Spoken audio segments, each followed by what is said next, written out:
Your host this evening is delighted to see that we are still here. We are alive and free. Your host, Dr. Joseph E. Marshall Jr. Thank you, Lady E. Thank you, Lady E. Good evening, everybody. Street Soldiers, one more time, alive and free radio. Bringing all the good stuff to you in a crazy, crazy, crazy, crazy, can I say one more time, crazy world. Here we are, trying to keep you and everybody else alive and free in a world full of violence. And Lord, do we got violence going on right now? Dr. Marshall, Lady Estelle, and Fillmore Mike, the souls somewhere, ready to do this show with you tonight. And special, special show always. I say that so often, it's crazy, but we're going to celebrate something very, very close to home for Street Soldiers, because without Alive and Free Omega Boys Club, there would be no Street Soldiers. That's how all this came about. But we're going to explain that all to you as we get into the show. Got some very special guests, and we'll take some calls. And yeah, gotta say, what a wonderful Black History Month. So great Black History Month. Can I say some things to folks out there, especially the schools and people? Try not and wait till the last few days of Black History Month to put your program on. I mean, there's no reason that you really have to do it. You know, February 26th, February 27th, February 20th. That's happened so often with schools. I know when I was lady, I was associated with the schools, they would like, and you get all these requests. Can you come? Can you? There's nothing wrong with doing something Black History Month in the middle or in the beginning, you know. So just a food for thought. Now I don't know if you're rushing, you're doing that. We got to get something done, which I think has often been the case with some institutions. But yet and still, wonderful Black History Month. So much online, and of course, Black History Year, Black History Life. I'm gonna make a case for that before we close out this first hour. Ooh, that was interesting. Goody, goody. All right, let's say hi, Lady E. What's up? How you doing? Thumbs up. She's giving the thumbs up. Okay. You can. I'm doing good. Thank you, Dr. Marshall. What about you? How you doing? Me? Yeah. I'm alive and free. That means I'm doing good. I'm doing exactly what I want y'all to be. Alive and free. Alive and free. That's the basis for everything. You can make everything. So thank you for asking. Lady Ehan. Ann, how are you? I'm ecstatic. How about that? Okay. I got to watch the game. Oh, you're alive and free and ecstatic. Yes, because City College, the ladies basketball team played yesterday in the NorCal regionals against San Mateo, and that game was heated.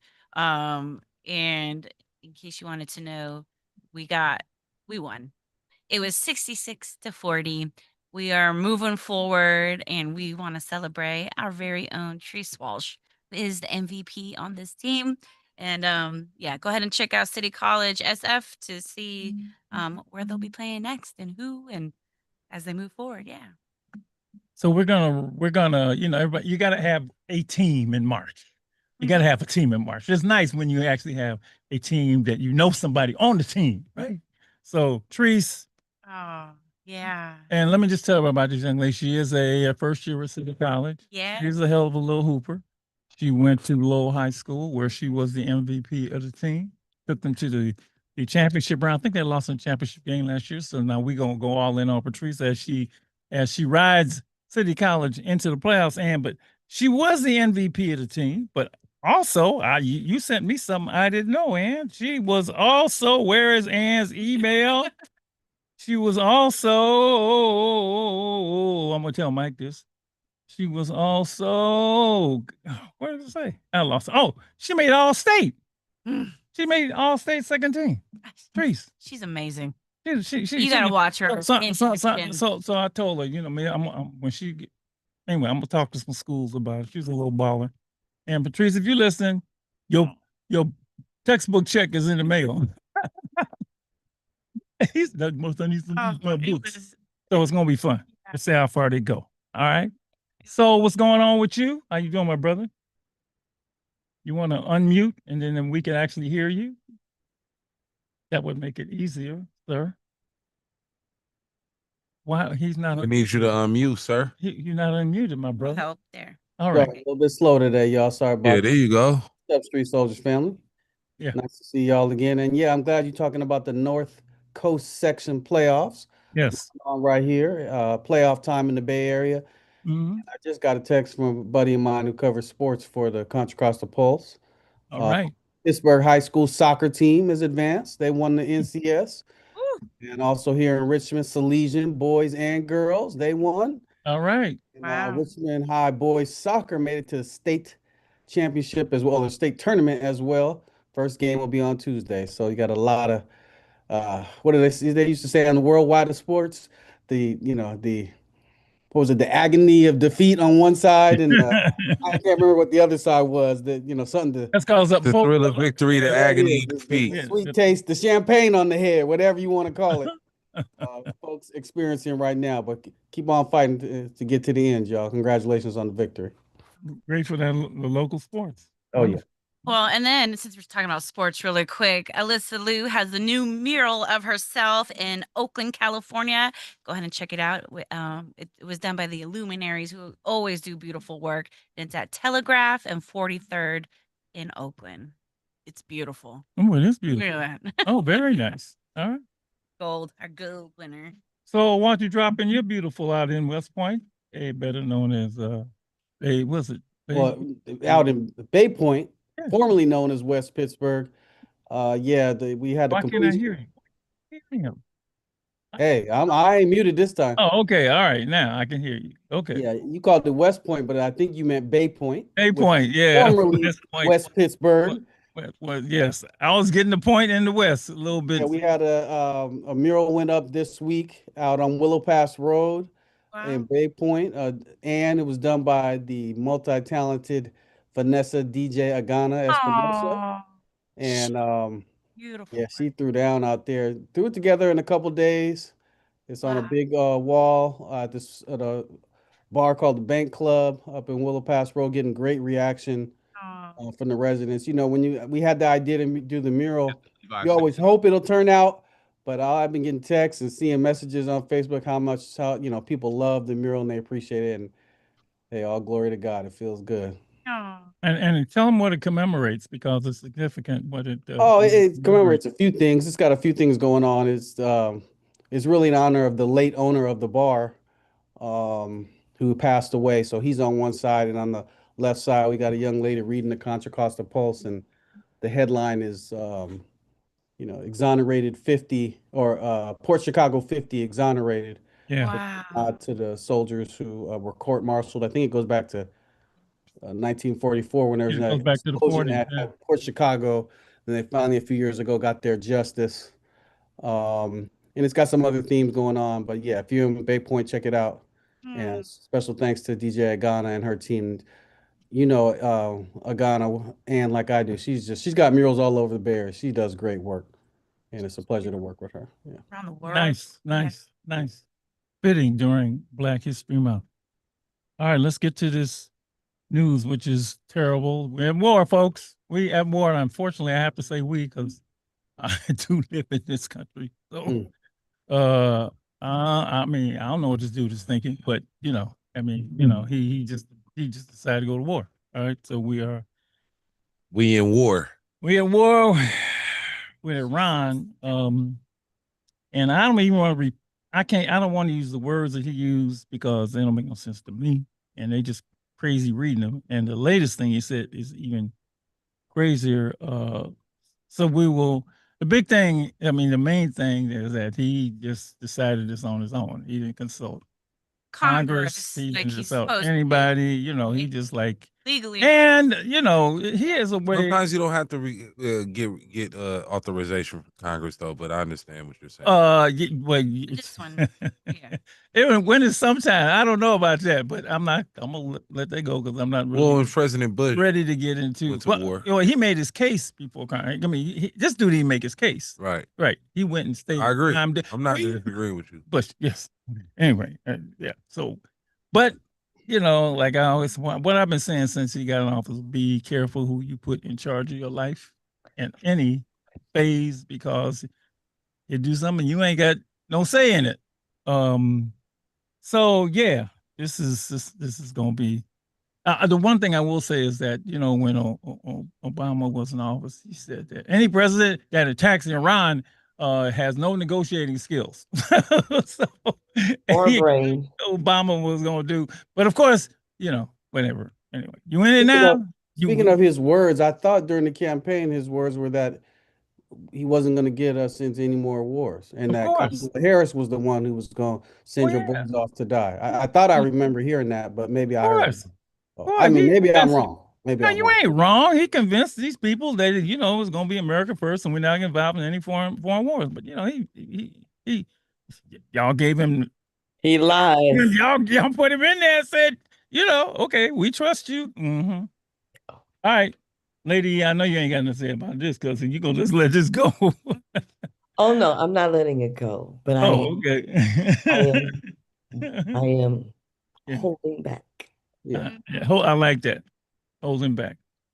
All right, NAACP Image Awards last night. Nice What a love. great show. You're gonna get some black love, you know. Sinners dominated. The blockbuster film was the dominant winner at the 57th NAACP Image Awards. All right. So let's see. The Soul gave me Ryan Coogler won writing and directing honors. While now I don't know if I want to say her name correct. Is Wumi Masako? Is that right? And Delroy Lindo won the supporting actress and awards categories. All right. Soul gave me all the list of the winners. Oh, like that, Entertainer of the Year, Michael B. Jordan, Outstanding Motion Picture Sinners, Actor in a Motion Picture, Michael B. Jordan, Actress in a Motion Picture, Cynthia Erivo for Wicked. She's so good. That's a bad lady right there. Drama series, Actor in a Drama Series with Sterling K. Brown. Sterling K. Great Brown. actor. Great actor. Yeah. You know, you don't know him, but he was here at USF. Oh, I remember. Yeah, I With got to Clarence. sit down and talk to him. Yeah, Wow. yeah, really cool dude. Really cool dude. Comedy series, Abbott Elementary, and some others. They give the Hall of Fame award to Salt and Pepper. Oh, Right? I love it. Push it real good. Yes. Salt and pepper. Actor in a comedy series went to Cedric the Entertainer for the Neighborhood. You watch that show? I haven't Mike, seen it yet. show? I watch it. It's funny. I love Cedric, so. It's funny. Wait, Cedric just funny by himself. You know, Cedric, okay. I love Cedric.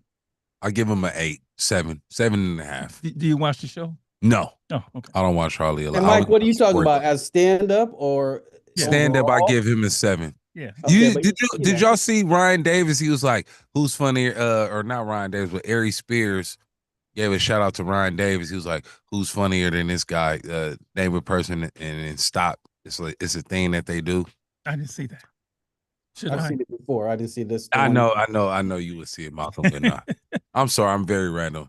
Continue on. My bad. You know, we can make it all work here. Regardless, he's one of the Kangs. Okay.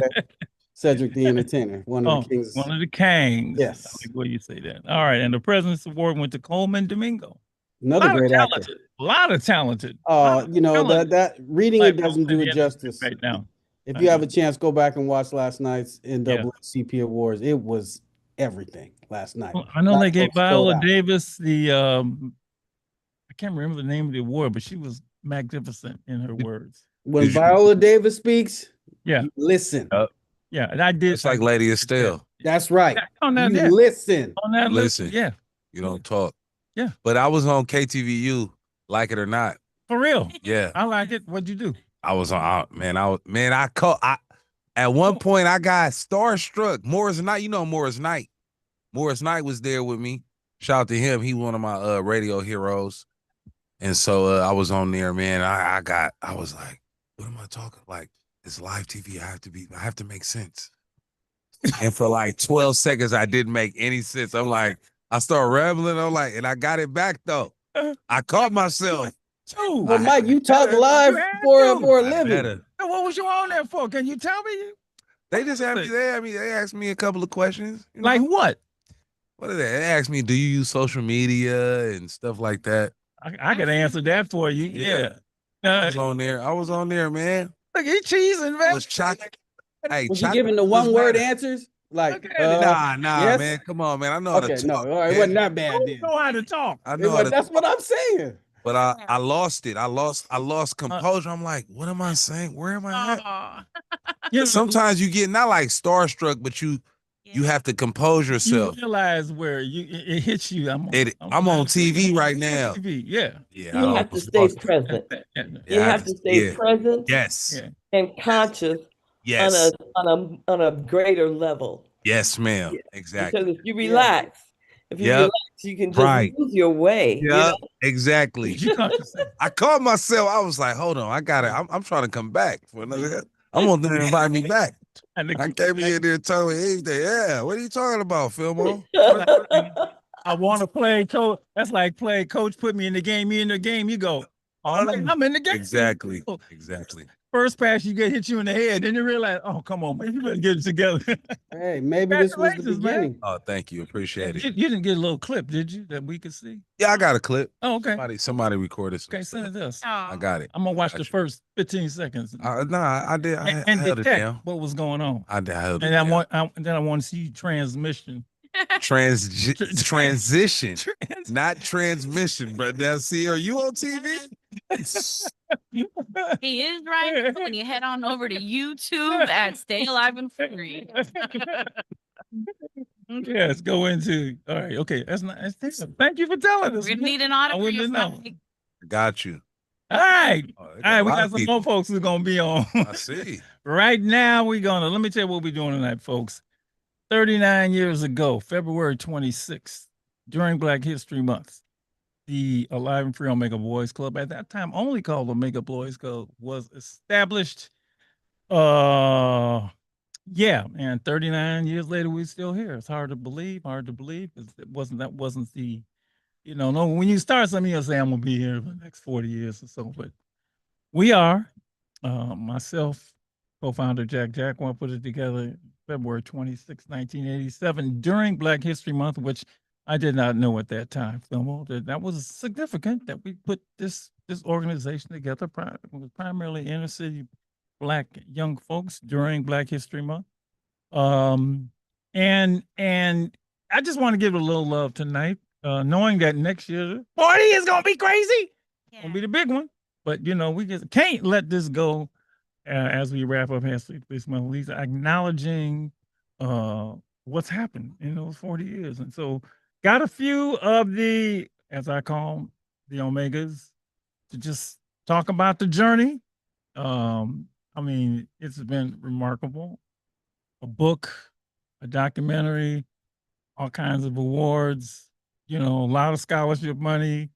All that is nothing without the young people who are now not so young. The goal Graduations is too. very simple: to keep young people alive and free. And if people want to get a quick glimpse into what this is about, Jack and I, we just did too many funerals, because that's it. It was pure. Now I'm sick of these funerals, and so put some folks in a room, and they said, "Okay, we gonna give this a try." And Lord, it worked for a lot of them. So let's bring some of men. Oh, we got. Lord, we got more than I expected. Okay. To tell everybody to put Malcolm, you gotta come, because I got you in this. I got you in this for a reason. I got Malcolm, I got Jermaine, I got Charles, I got Right here, brother. I got Delisa and Mike. This is for you. We're gonna start with this brother up here in the corner. Says Arrow. What does that say? Enoch, what's that say? Arrow. What does that say? What's your shirt say? Enoch. Yeah, but It's the brand, Dr. Michael. unmute. It's the brand. Unmute, man. I'll help him. Oh, that's the brother that be traveling. Yeah, that's why I want him to. Yeah, he in Colombia. He in Oh, Colombia right now. What's my up? shirt. No, All right, man. Yeah. It don't say nothing, man. Nothing. Yeah, okay, you just still on a shirt. Okay, so Yeah, it's still shirt. I'm gonna start with you, man, because for one thing, you gone so much, you might be gone in 15 minutes. But but Mike recently went to Colombia, right? Yes. And Yes. I just want y'all to have a little. He didn't tell me what it was like, but I know you know what it's like. So y'all have a little Colombia exchange. Go ahead and say something. Now, you know what's funny? I thought about You because thought about it? I swear to God, I was like, man, he be traveling all over. He was in Venezuela. Yeah. The thing that shocked me was that it's a black and brown country. Yeah. That's the main thing that it didn't really shock me, but it was just like, man, okay, like it's really not a lot of. It was hardly no Asian people. Yeah.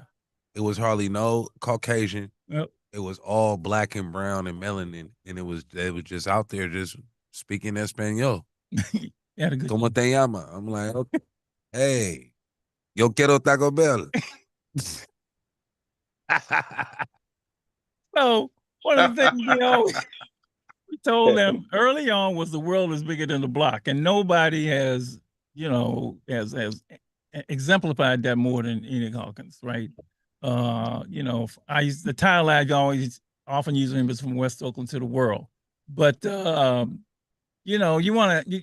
just want to experience. You had a good, you really enjoyed it. I had a great time. You enjoyed it. Great time. Enoch, you want to I'm going back. give him? You want to? Is there any spots you missed? You want to say now? Don't go. Don't tell. Where did he go? Where'd you go? I was in Medellin. Oh, okay, yeah. I try to stay out of Medellin. I don't really. I'm more of a coastal guy. He's a vet. Okay, he like to go to Cartagena. No, I'll be in Barranquilla, Santa Marta, Santa Fe. I don't really go to the tourist areas as much. So I go there a lot, and I got friends down there and family and people I deal with all the time. So it's more like home. I always tell people I've been to Colombia in the last 7 years more than I've been to San Francisco. So that's how often do I go. I've been to the Crest. Yeah, I've been to the Crest. I've been to Sobrani Park. You've been to the Crest? That's yeah. So yeah, I've been Colombia. to HP. Yeah. Even no comparison. I know that's the point. Colombia is Colombia, Brazil. It's 2.8 million people in Medellin. That's as many people as the Bay Area. Like the density of the city caught me by surprise too. Yeah. How long you was there for? Is it your first time? I was there a week. Yes. Yeah. Yeah, I know. Did you want to come back? No. He said you don't want to come back. I start seeing industrial stuff. I start getting mad. Yeah. You doing a tour? Did you do any tour out there? Or? Yeah, I went to the Communion 13. I guess that's where Pablo Escobar is. Communion 13. The history of that. Yeah, it's pretty sick. It's pretty deep. I know a lot of the homies over there, man. It's weird because I took my brother. My brother and a couple of friends. That was their first time. We just got back, and we went to Peru, Colombia, Panama, and we went to 4 cities in Colombia. Went to Medellin, Cartagena, Cali, and Barranquilla, and in Bogota. So 5. And my brother never been to Latin America. He just got back actually. He think he's found his wife out there, unfortunately. But whatever. Man, that's a whole nother story. The most beautiful women in the world out there. Yeah, you get caught up, man. And there's come the women out there. But make a long story short, I always tell people, like, when you first go to Colombia, you have to realize that's not Medellin and Cartagena is not Colombia. Right. That's so do this because we got a lot of. Give him a few recommendations for other places to go because now he didn't hit it. Yeah. My recommendation would be he should go to Cartagena because Cartagena is no, I mean other countries because you're a world traveler. Oh, okay. Other countries in Latin America, I would say go to Panama. Panama is probably one of my favorites. Brazil, Peru, Costa Rica for sure. I lived there for 2 years. Marsh know that. You want me to write these down? When you start going to Africa, you hit Kenya, Rwanda, Ethiopia is up and coming. Ethiopia is amazing right now. It's just the city looks amazing. the country looks amazing. Ghana, South Africa for sure. Zimbabwe, quite a few countries in South Africa. Okay. That's enough. One at a time. All right, he got like a list to go to. Now the reason that there's a whole story here. When I met this brother, he wasn't thinking about nothing but West Oakland. Nothing but West Oakland. Nothing. No, I mean his mind was locked up. The block was his thing, and Mark used to come visit me at the block. What you hear now is because Omega Boys Club made this connection with him, and he allowed us to I don't know. He gave us a chance. And I remember him then, and every time I hear about this world traveler, literally world traveler, I just the other Omegas on the stand. Can I say something, Mars? Yes, real sir. Fast. It's weird, man. My mindset about Omega is like Christians look at church. Like my mom used to always say this when I was a kid. She used to always say, if I do something that I'm supposed to do, I pretty much backslid from the church. That's how I kind of look at Omega. Omega is like my church. So I always think about the things I learned, the things that was taught to me at Omega. So I live with that every day, So it ain't like Omega lives through me. With my raising my son went to Omega, my nieces, nephews went to Omega. So it lives through me. It's like my life. It's something I live like every day, And let me say, all of them on here, and I said this earlier, Mike, my point is that we gave them everything that we could give them, but we can't live their lives for, And so as they come and speak about the impact that the club had on our lives, I've just told them I'm so proud of the lives that they have lived. This brother cussed me out when he met me. Oh, wow. Oh yeah. He did, but that's okay. That's okay. And then he said, I used to go look for him over in West Oakland, and he said he told his homeboys I was harassing him because I would show up. Man, that dude. I would tell people that story that when me and my homeboys was in the park that we used to hang at, pretty dangerous park at the time. It was in the 90s. You guys know how Oakland was. And Mars pulled up, and it was real dark. The park lights was on, but it wasn't many of them on. And they like, who was that? I think that's that guy that be harassing me, man. They like, is that dude that be coming to pick you up sometime? I said, yeah, man. He's like, you need to holler at him. I said, man, I tried to talk to him. He won't leave me alone. My homeboy was like, man, yeah, Mars used to show up. For real. That is not a lie. Nah, and look what we got. Because our goal for all of them was what? Alive and free. And a lot of them on here, I mean, we have a lot of them through the years, 295 college graduates and so on and so forth. But now, Enoch was like, what? Well, you're 16, 17, 18. Well, how old are you now? Can you say that, bro? You ain't afraid to say your age. 50. I'll be 53 this year. Wow. Why you? Because you ain't supposed to give up his radio age like that. I got your back, Enoch. No, I'm proud of it, man. No, man. Okay. Say it. If you want people to know, I muted you. I got a lot of homeboys that didn't make it to 53, brother. Yeah. Okay. All right. So, all right, we're gonna come back to you because part of this, look, there's folks on here whose families haven't been affected by this. So when he talks about we put his son through school, and the fact that he's taken all his family members on these outside the United States to see this, just shows the impact that we've had on family and on generations. So let me, Malcolm got his hand up because I'm going to move to another I just got to tell Enoch, man, what's up, brother? You need a TV show. You remember the Dos Equis, man? You like Black Dos Equis, brother. You know what I'm saying? You the most interesting man in the world, bro. That's funny. And I ain't even lying. I want to hear what you. I want to hear you, the Black Anthony Bourdain, brother. Like,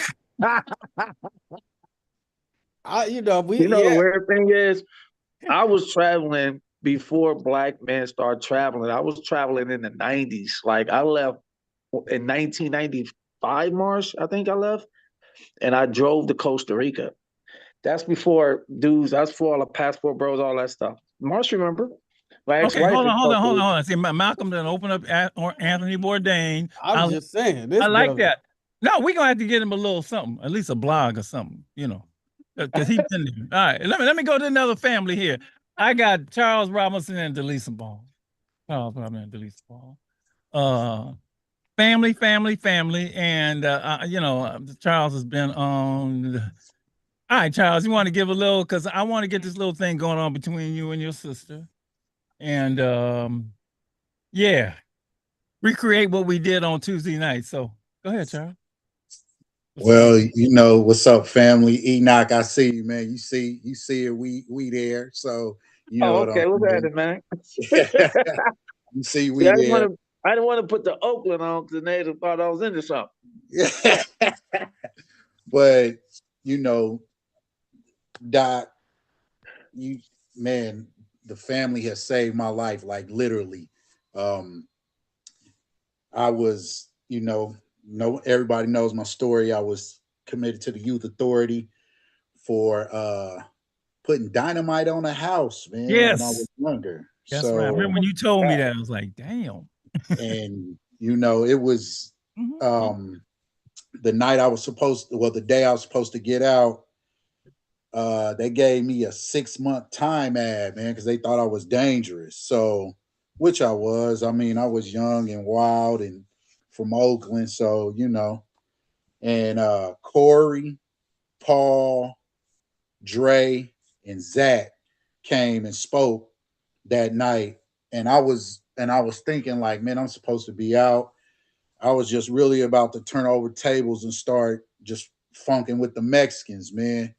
And I remember all 4 of them saying, look, you want to get your stuff together, get straight, come see us.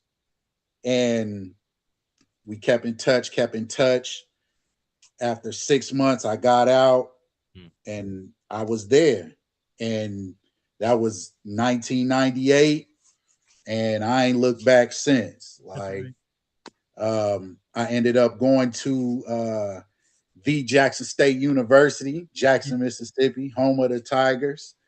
And I ended up getting a wild hair, joining the Army, and going off to Afghanistan and Iraq. So I was over there fighting, calling the club. Wow. Hey, I'm on the battlefield. I gotta go. I'm literally calling them from the battlefield. They hearing bombs drop, gunfire. And they was like, look, just get back to us. And eventually I got back to school. And I inspired my sister Delisa. Yeah. Delisa was like, brother, I want to do something. And I rep for Dr. Marshall. I rep for the club everywhere I go. Miss Estelle, Miss Norris, Jack, everybody, old school, Shimmy, all my people, man. Like, yeah. So I told my sister, I said, go see Dr. Marshall, tell him you know me, and take it from there. And I'm just glad my sister came. All right, sis. Wow, that's amazing. Family. Go on, sis. Take that deep breath. Sorry, I was trying to get myself together. I was trying to unmute. But hi everyone. Hi family. My name is Delisa Ball. Hi Mama Rita. Love you. Hey Mrs. Dale. Hey Doc, everybody. Hey Zach D. Anyway, so my name is Delisa, and as my brother said, he started coming to the club in 98, and the first time, not the first time he came to the club, but after the second or third time, I think I was probably there with him as a young kid, and I remember coming with him. I was born basically into the system. Spent my whole life in foster care. My grandparents ended up getting me when I was younger, and ended up coming back to California when I was 13. And I was lost. And I was angry. And I went from being a ward of the state in foster care to a ward of the court in the probation system. And I remember walking into the club, and like I said, I was mad and I was angry. I was mean. I was mean to them. I was one of those people that walked into the club like, I understand it's alive and free. You know, you get to go to college, all these different things, but I never wanted to go to college. I just wanted that family and that love and that community. I wanted to feel that. And I remember that feeling that I felt every time I walked through those doors. So I kept going. She was mean. So but that's what she was. And, you know, it's like going to church, right? You come as you are, right? Yeah, no, seriously. That's what she was, yeah. No, and Doc's not lying. And so I just kept coming. I think I've told Dr. Marshall and Lady Estelle maybe 3 or 4 times. I've reached out to them like, ooh, I applied for college. Ooh, I applied for college. Ooh, I applied for college, because that was the going thing. That was the icing on the cake. That's what everybody wanted. That's what the program, you know, that was the gift to us that we got. But I didn't want that. I just wanted to be a part of a family. And so that's what it was. I continued to come over all the years. I'll be 38 in May. In May 2025, I graduate. I finally went back to college. Let me just tell you that little story real quick. My son was in the 5th grade and he was working on a school project. And I tell everybody, the project was talking about what they wanted to do when they got older and what college they wanted to go to. And they had to write about it and what steps they had to take to get there. And I was helping my son, and he looked over at me and he was like, Mom, well, what college did you go to? And that moment right there was probably one of the most humbling experiences for me that I had in a long time. And I looked at him, and I know he could see the disappointment in my face. And he was like, what's wrong? And I was like, son, I never went to college. And then we talked about that. And when I tell you, the next morning, I woke up and I enrolled at San Joaquin Delta College in Stockton, California. I started, I didn't stop. I have been on the president's list my whole entire college education career. I graduated with a dual degree, one in psychology, one in arts, humanities, and social sciences in 2025. I had my mind set on going to San Francisco State and entered into their psychology program. And I waited and waited and waited and waited and waited, and I never got a response back to them. And it's like 3 weeks before we have to, like, the final applications are due. And I was like, you know what? I'm gonna just start applying for CSUs. I was like, San Francisco ain't got back to me, but I just knew I was like, why would they not accept me? I got these grades, I got all these recommendations, I got all these things I need. And I really wanted to be in that accelerated program so that I can get done faster with my bachelor's. And they never got back to me. So here it was, maybe like a month before school was to start. And at this point, all my letters from CSUs, I got accepted into every school I applied for. And here comes that letter from San Francisco State. You've been accepted. And I was torn, because it was like I had already in my mind was like, oh, they don't want me. They don't want me. But it felt weird to be able to do the picking and the choosing. Like, I've never been like a pick me type of girl. But in that moment, they all wanted me. You know, it went from nobody wanted me to everybody wanted me, even the top school I wanted to go to, them wanting me. And then I got to tell them, you know what? Nah, I'm cool. I want to go over here instead. You know, so that moment felt good to me. And just after weighing all my options, I decided to go to California State University, Stanislaus, just because it's closer to me.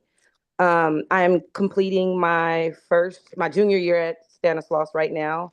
So I will be graduating in May of 2027 with my degree in forensic psychology from California State University, Stanislaus. And what Omega means to me is, I tell people sometimes that for me and Omega is like a religion. It's like my religion or my faith, my belief. Like, I know about God. I know who he is. I know the power that he holds, but I just am not comfortable, or I'm not at the point yet where I'm ready to step out in faith and fully commit to that, right? And that's kind of how I see my relationship with Omega. All those years I was coming, I knew the work. I seen the work. I seen the results. You know, I knew it worked, but I just wasn't ready to fully commit. And I think that if I had committed when everybody wanted me to, I wouldn't have been as successful as I am now. Here I am now, still on the president's list, still a straight A student. I'm a part of the National Honor Society. So, I mean, that I did it. I'm doing it. And I will be part of them 300 faces you see on the wall, well, the 295, sorry, within the next year, I should be between 295 and 305. I should be one of those pictures up there. And so I'm just super excited, and I'm super happy that my brother invited me to the program. And the Omega Boys Club and the Live and Free program, they're in my heart. Like, they mean the world to me. Sharing a little story real quick. I remember I was postpartum and I had just had my son. My son's 12 now, about to be 13.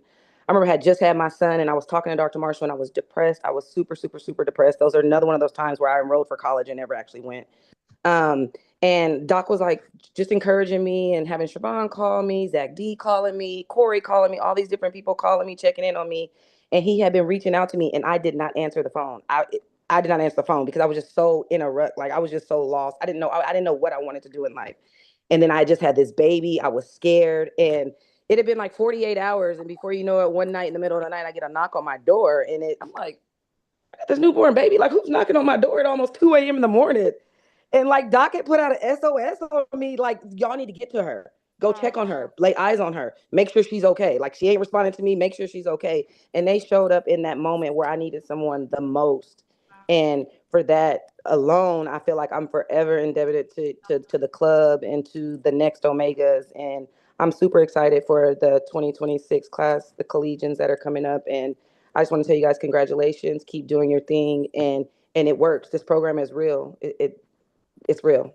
And I wish that more people realized or knew how real it was, but we are products of it. So, you know, as And Doc, we showed up, it's funny, we showed up for you that night in in YA.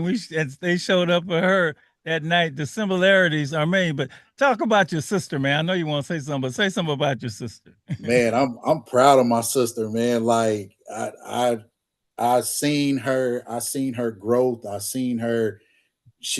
We always talk like it's never a, hey sister, what's up? She'll throw something at me like, man, I'm doing this and I'm doing that, and what should I do? And I'm like, man, you got it. You got the backing, you got this. Whatever we have to do, we're gonna get you there. And I mean, like, I couldn't make her graduation because I was working, but I was there in spirit. And I know my sister, just has grown leaps and bounds, like from where she used to be and where she is now. Like, I'm super proud of her. And Doc, I also got to say that we got a niece that's coming to you. Our niece Nalani, she should be joining the, or has joined the club. Wow. And she'll be soon. So, more, just we got more family coming. So we got more. And hi, Mama Rita. I'm sorry. I saw you and I did not speak. Please forgive me. Two examples of serious family. You and your sister Enoch and his family, and his son, and I think when I think of that impact just blows my mind. His homeboys that he's taken around the world. Another story of family. Let me go to Vanita Lee Tatum. I'm saving you to last because you got the biggest story of all. Vanita Lee Tatum, how are you? Hey, happy number 39. Happy birthday, Omega.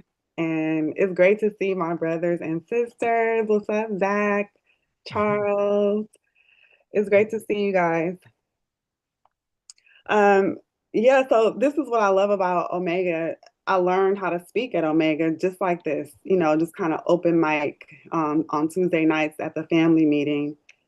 And I always have to honor Zach and Corey because they would get up and speak. And when I came to the club, I was about 15. So do the math. I was 29 years ago.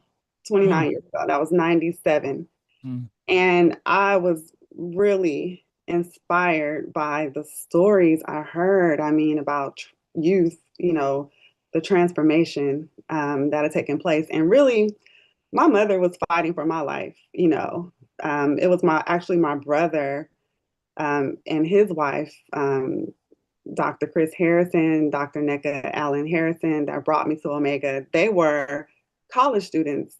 Chris was at Morehouse and Nneka was at Clark. So they were in Atlanta. They had went from Oakland.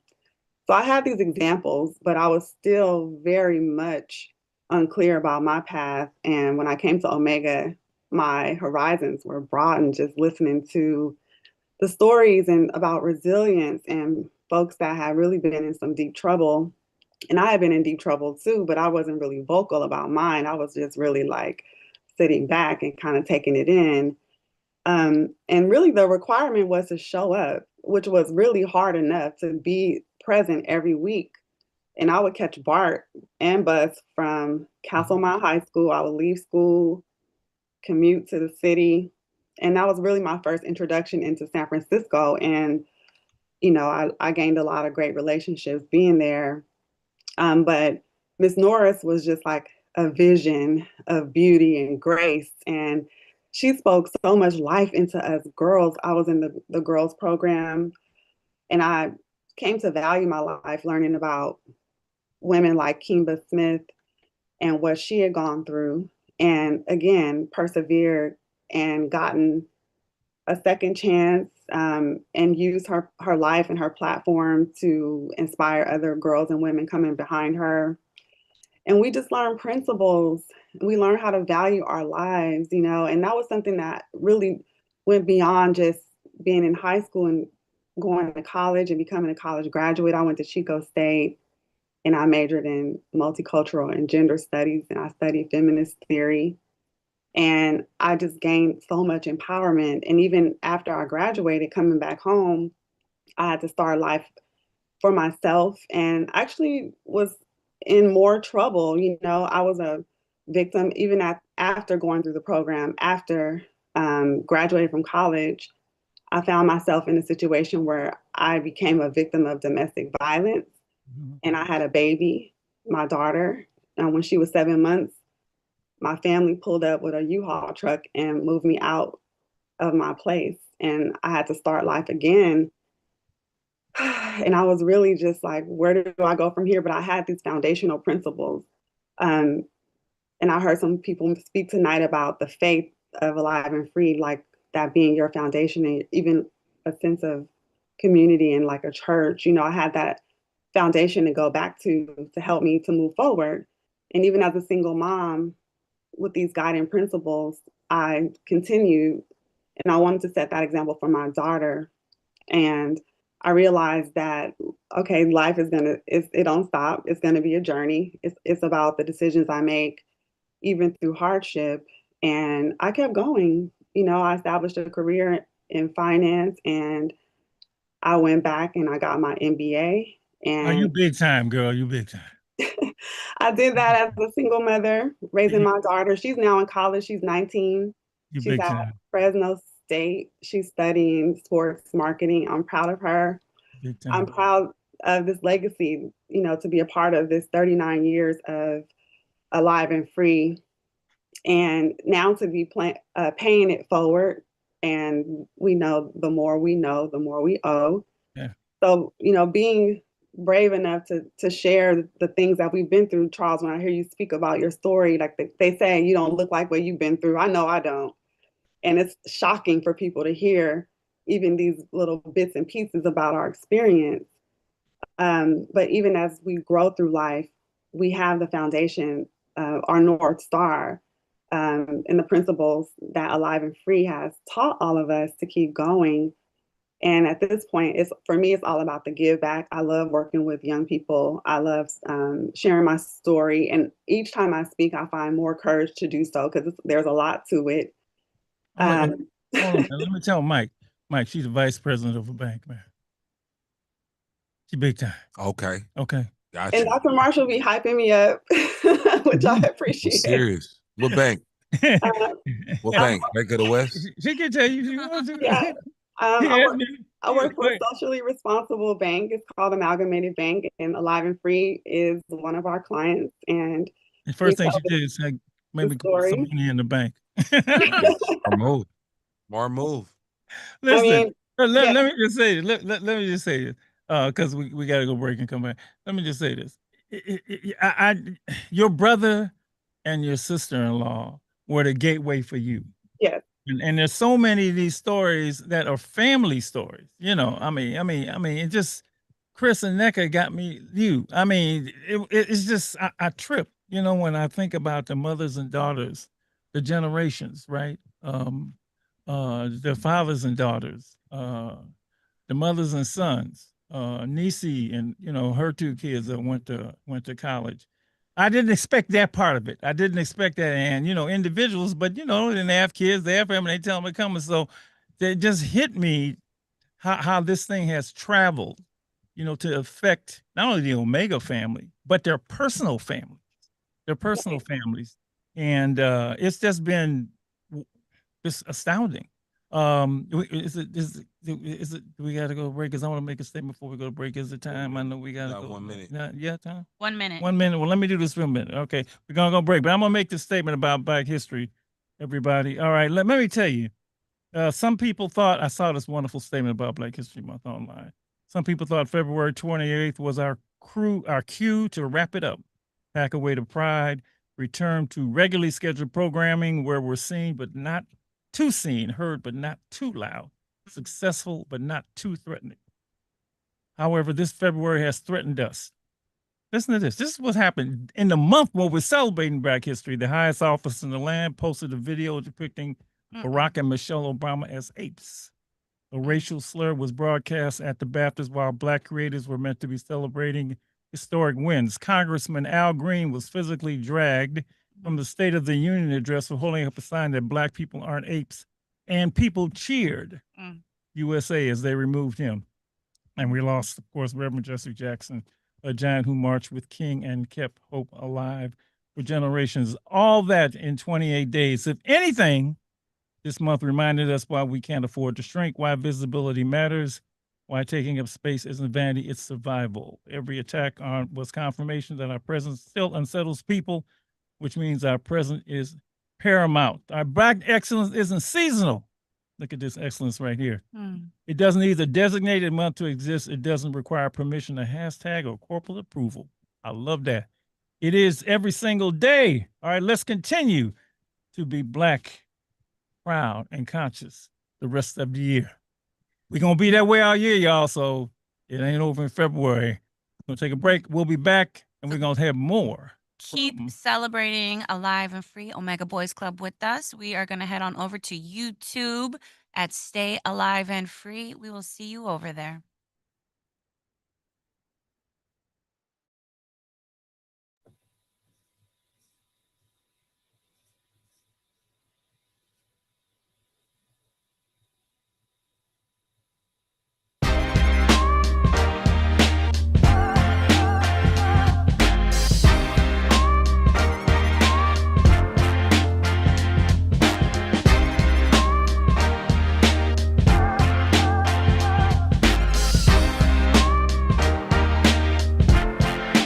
What's up, y'all? At Alive and Free, it's a place that you can be comfortable in. You don't have to worry about looking a certain way, feeling like you have to be a certain way to be here. Just the energy that the class gives us, like, it really feels like a family, you know? And the teachers there, they're not just like there to teach us, like they really there because they care about us. He's so brilliant, he comes from the hood and he gets admitted to Yale. Yale! Now, the tough thing about this disease of violence, it doesn't appear to be a disease. So you learn how to solve your problem with violence, okay? So we're taught that way. Dr. Marshall, Mrs. Stale, Ms. Demetra, all three of them come here with like us as their priority. I am Dr. Joseph E. Marshall Jr. So I am the co-founder and executive director of Alive and Free Omega Boys Club, or as the young people call it, the club. When you're mission driven, you gotta find people that align with you. I never had a bank that believed in what we believed in, that celebrated, you know, what we do. That's what's cool about Amalgamated.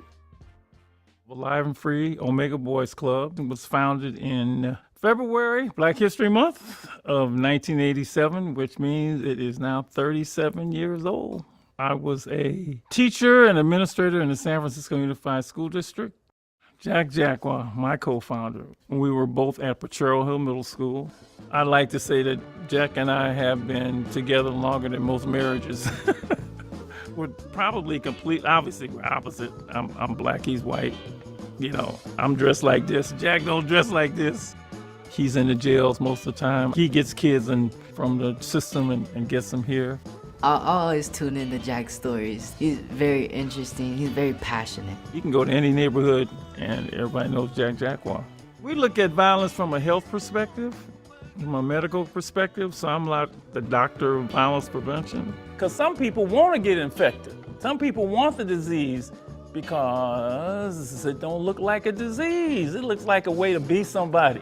We developed a methodology, a formula, we call it a prescription, to, I use very, very crazy words, guarantee that you can stay alive and free. One of the first things I learned here was love will never lead you to danger, family will never lead you to danger, and friends will never lead you to danger. We have students that start as freshmen in high school and they go all the way through their senior year. We have students that start their senior year. We have students that have started as young adults. We get a lot of students that, oh, my friend came through, or my brother, my sister attended this program, and then we have generations, so we have parents. This program changed my life. I attended the class 18 years ago.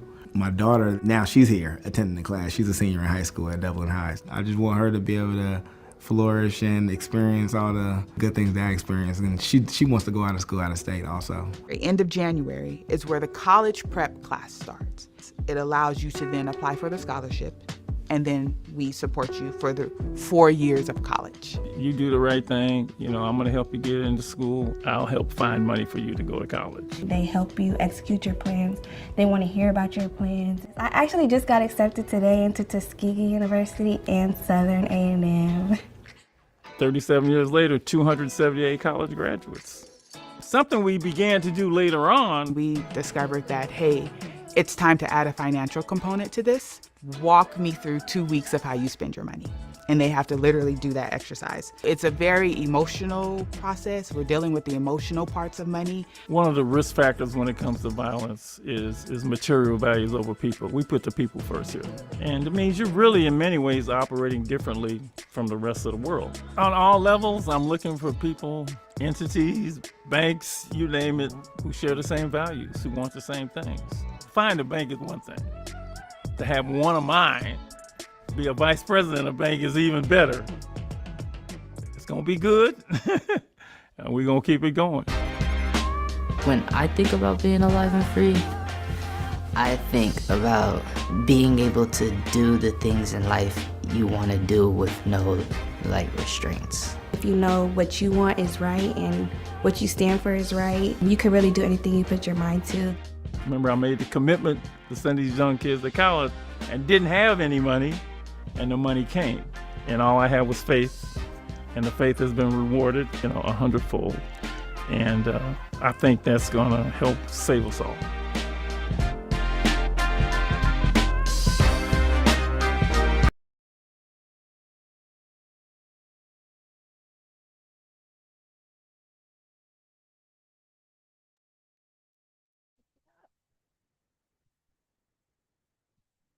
Hour number two, Alive and Free, Street Soldiers Radio. What a video!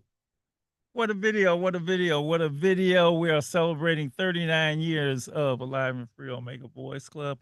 I was trying to keep this low key because next year is going to be the big one. So I guess I don't know what I'm going to do, but got members of the club here tonight. First, I want to say, Vanita, thank you so much for putting that video together. It was nice. Needs an Emmy, right? I nice. think that deserves an Emmy. You got dynamite. Yeah, that was dynamite. That was dynamite. Gotta win something. Wow. Okay. Thanks for hanging on, you guys. We're gonna keep talking. We're gonna show a little bit of what happened Tuesday night. Show a little bit of Jack. You can't do nothing without Jack, right? Show him. But as I get into just before I move on to the next Omega, the family piece. So that's my son, right? Yes. And it's hard to believe when I started this, Malcolm, I used to drag him. Can I say drag, Malcolm? Drag you all the way from we started in '87 and we was living and we just moved to Pittsburgh the next year, right? I'm taking him. I think we were still in Concord. Yeah, still in Concord. Mhm. And I just wanted him to be part of it, you know? And Oh, no, it wasn't no want nothing.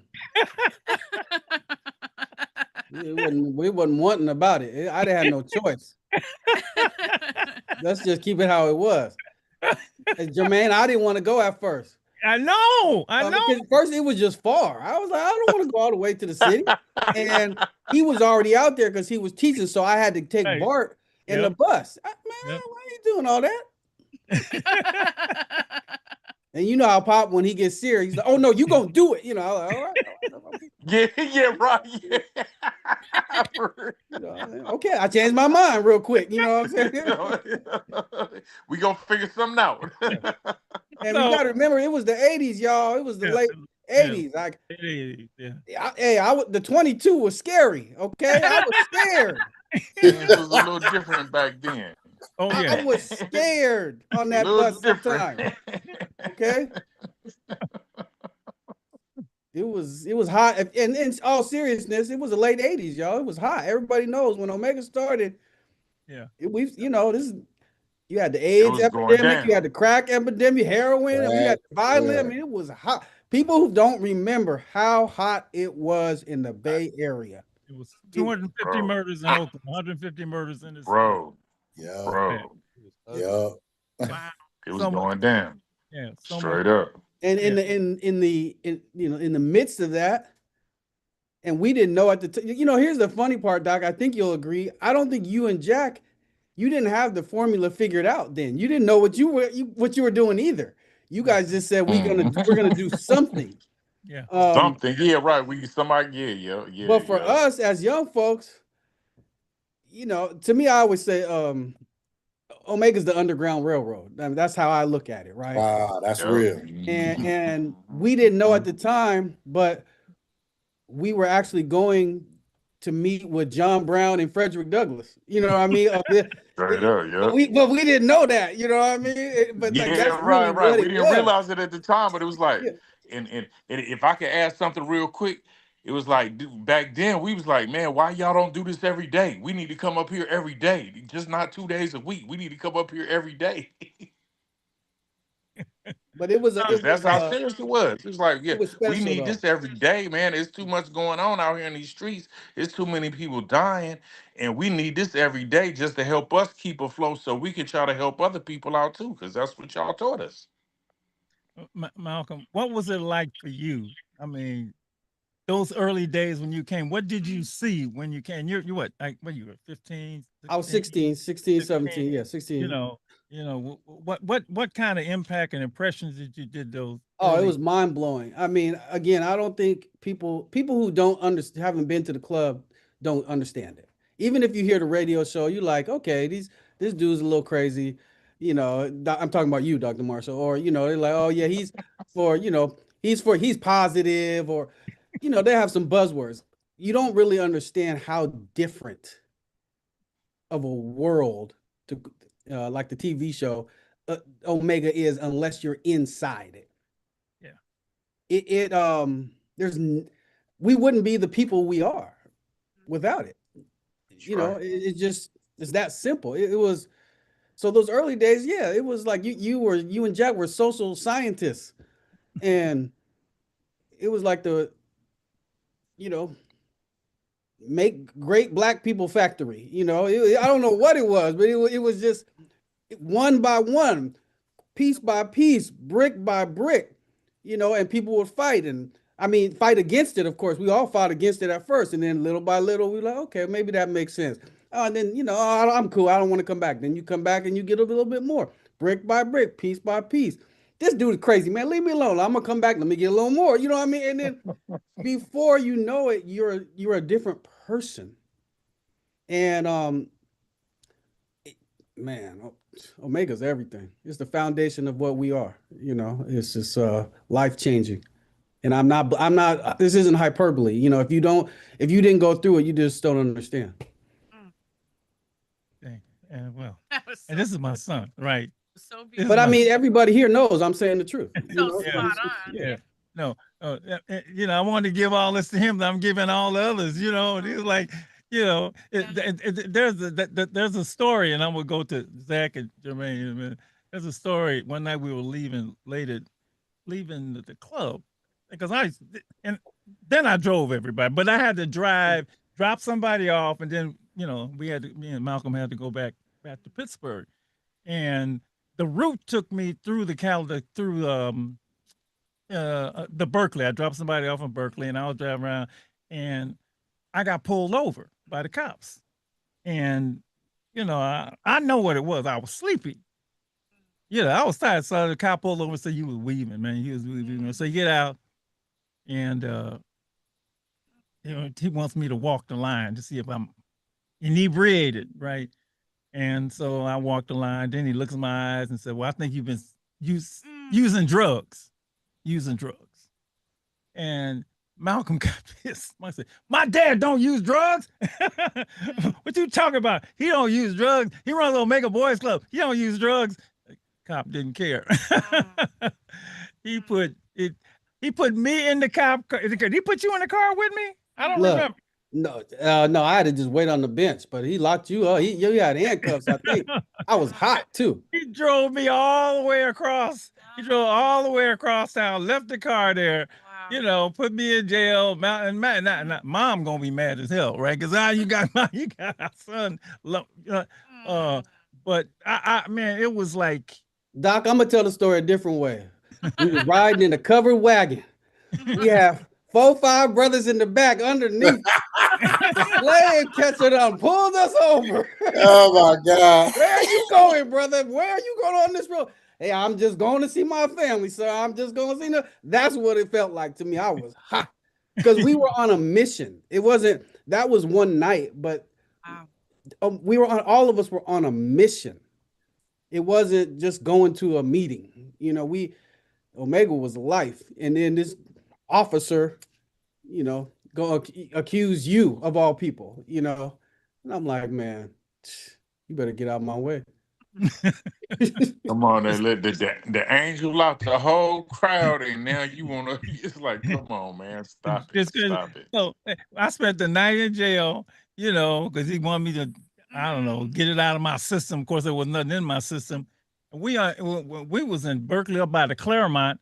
He took us all the way over the other side of town, and then like 5 a.m, he let me and Malcolm out. We had to walk all the way back to the car. Wasn't no Ubers, the list back then, and that was like, man, if you're a freedom fighter, stuff is gonna happen to you. But yeah, I guess the coachism wasn't there in that time, huh? You only one bad decision away, Malcolm. We didn't do nothing crazy now. But I'm just saying, in that moment though, you only one bad decision away. It's like they want you to react. Yeah. Oh yeah. We know enough about police, I said a subject up like, you only arresting brothers. I just said, man, you wouldn't do this to nobody but black people. That's that. That Malcolm X popped out on me, but so yeah, that's yeah. Malcolm, thank you, man. Thank you for letting me, pour into you what I was pouring into everybody else, brother. And yeah, that's why his name is Malcolm. Zach D, baby. Come on here and holler with us. Hey, what's going on, fam? Hey. What's up, everybody? What's up with your good brother? Good to see you, good brother. Oh, man, it's so good to see y'all, man. And just, just listening, like, man, it's like it take you back at the speed of thought. You know what I mean? Like, man, 90-something, 2000 this and 2000 that. Ooh. The 90s, boy, you got to love the 90s, I tell you.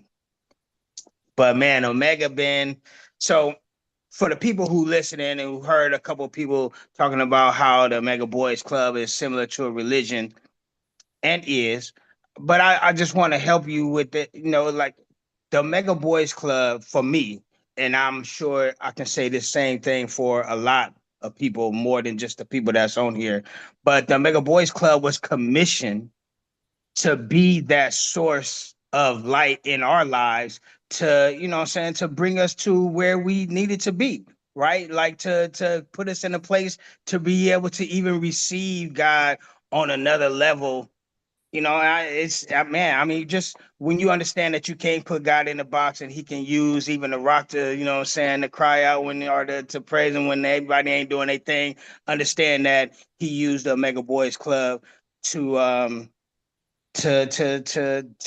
be that beacon of light to a lot of people. And it's amazing. You know what I mean? Like for us who received it, because everybody who came there didn't receive it. Like everybody who go to church don't receive God and he there.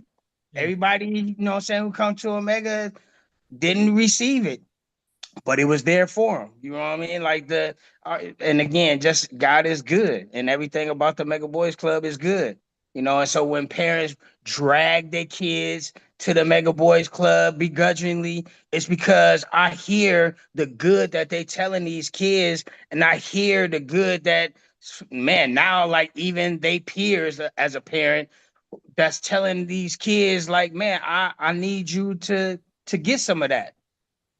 And man, it's yeah, and aside mental health, I understood, as I'm always talking about the Mega Boys Club because it's such a part of my life, that I realized that, man, being in the Mega Boys Club and going to those meetings once and twice a week for years, I was in therapy for years. You know what I'm saying? Like the Mega Boys Club, like that was therapy. I've been going through therapy. Like people be like, man, how you able to, you know, your reasoning and your thought process? Like, I've been in therapy for years, and you know, they taught me how to think.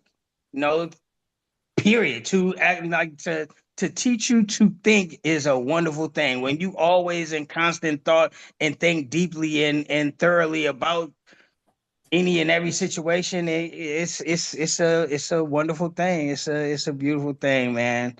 And the relationships, you say relationships, which is a serious understatement, because it's, you know what I'm saying, it's the family that you pause. Mama Rita, hey. Hey, Mama Rita, you know what I'm saying? Let me, take care of that. And man, the family, man, the brothers and sisters, the love, you know what I'm saying? Like for me to be in Tennessee, sleeping on the couch and being with my brother and his sister and his wife, you know, being wife and kids. Like, man, that's family. You know what I mean? Like, man. Zach, I was talking to Danielle Robinson the other day, and she said she sent this picture with you and her in New Orleans. In New Orleans, yeah. Man. I get that Danielle every now and again. Like, man, I said, and I said, not only did the Mega Boys Club, was it a pivotal point in my life, it changed the trajectory of my life. You know what I'm saying? Like Enoch was saying, like the Mega Boys, that's a lifestyle for me. You know, like that as a youngster, 19, 20 years old, like I embraced all of the things that they were giving me, and it was a lifestyle. So that lifestyle put me in a position to receive the word of God, even like, you know what I'm saying? Like before, to recognize the difference between religion and my relationship with God, you know what I mean? And just have a real thorough, man, look, it's a blessing, man. It's like, man, it's good. Everything in it is good, and God is good. And that's why everybody feel like it's a religion, because they just teaching you all these only good things. Eliminate the bullshit, coachism. Right. And just, man, and this, man, just take on all this stuff that's we telling you that's good and righteous. Coachism, turn right, keep straight. Yeah. And that's it.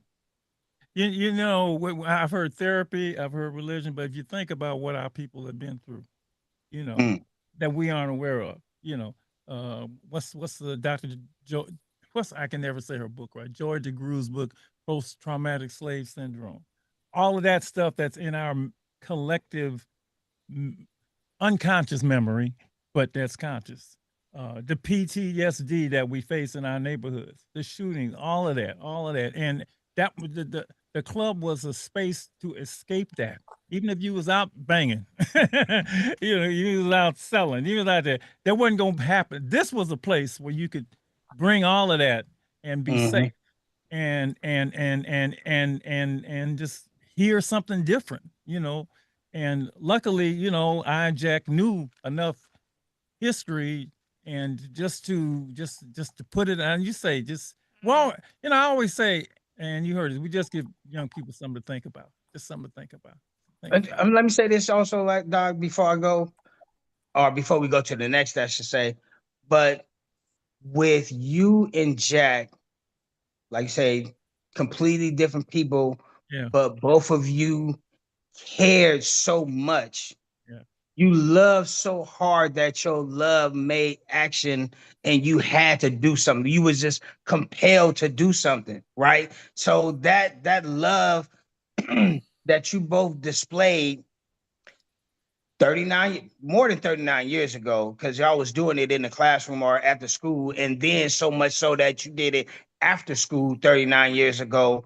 Like that, just saying, it just that action cause other people to act and stand in the gap and come in, be a part of, and that action showed us to want that same thing for ourselves, to learn how, man, one of the greatest things I learned from the Mega Boys Club was how to love myself. Man, look at here, to know what it feel like to not really love me the way that or to not even know, to know what it feels like to not love me and love me so much now, and know that I can love everybody else so much because I love me so much. Like, man, that is the greatest thing that I ever learned from the Mega Boys Club, is to love myself so much that I can love everybody else so strong, the way that you love me so strong, to give us all this information for 39 years. Jack, people think love. Jack, these therapy sessions didn't cost $110 an hour either. but honestly, everything was free. Real spill. All we had to do was show up. Free. It was free. It's funny. Free love. People think love is finite, but love is infinite. Man, I'm gonna love you from the grave. It's infinite. Man, Coach loved me from the grave. Hear me? Amen on that. I feel Coach love from the grave. Death can't stop the love that he had for me. Death can't stop the love that the Mega Boys Club has instilled in all of the families that's right here on the screen. That's real. And for other people, man, countless people. Like, man, it's a wonderful, it's God. God. Hello. Full circle. That's God. Now. We weren't trying to have church up in here, but hey, Zach gave me one of the greatest compliments, and people don't get it when I first say it. One night, Zach, he was back, whenever he come back, he come to the club and see the new ones, and he said, "Dr. Marshall, good for nothing." They looked at him and said, "Man, why are you talking about God? What do you mean he good for nothing?" Zach said, "He good for no reason at all." And I thought that was a beautiful description, because, they say the best things in life are free, and all that stuff is really true, and it's pure. It's pure. And that's, people who get played or think the world is about playing somebody, they have a hard time when something is pure, and they're just suspicious, right? Venus Winston told me, "You gonna send us to college?" "Yeah." "What you gonna get out of it?" I said, "You get to go to college," But I got that.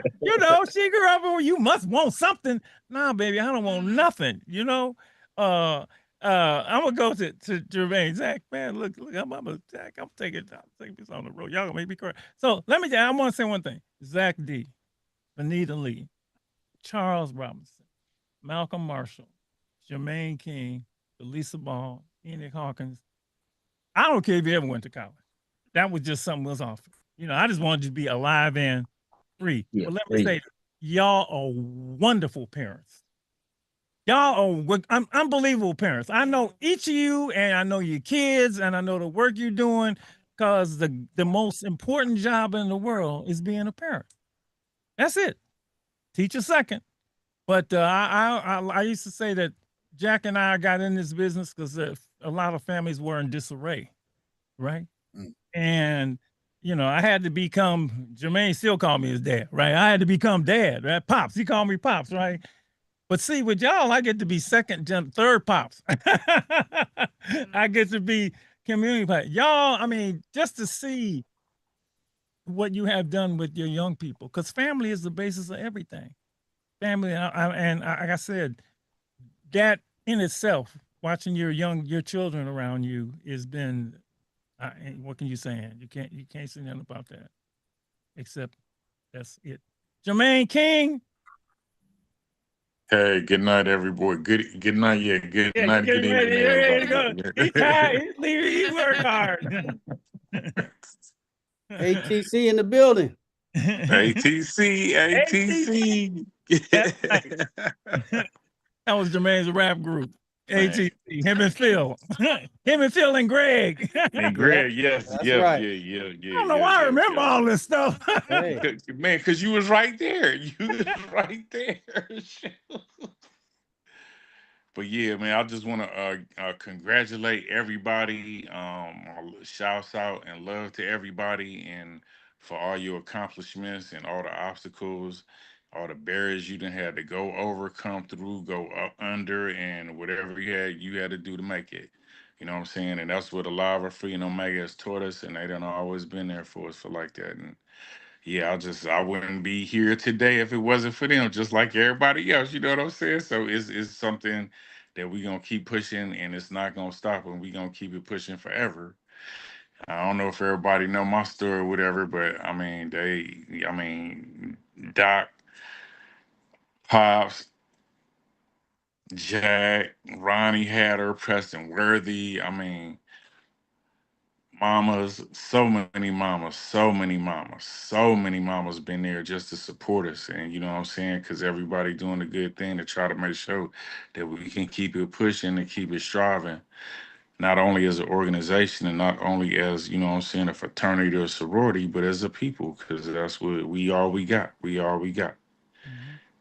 And I just want to thank everybody for, you know what I'm saying, all your contributions and giving back, not only to your families, but back to the communities as well, because that's what we still need. We still got to give it back to our people, because there's so many folks out there that don't, you know what I'm saying, they ain't got it like we got it, and we still going through it ourselves. But that's one thing that I'm making Live and Free taught me, is we still got to give back, and we still got to help sure that our people can get back to the, you know what I'm saying, get to the level that we at, so they can hopefully give back to other folks and stuff too. And I just want to thank everybody and love everybody so much for being here tonight and just contributing and doing what you're doing to get back not only to your families, like I said, but back to the community as well, because, man, that's what Omega taught us, and that's what we got to do. The more you know, the more you owe. That's it. And do we got a little clip of Jack? Do we got that? We can't give it, can we?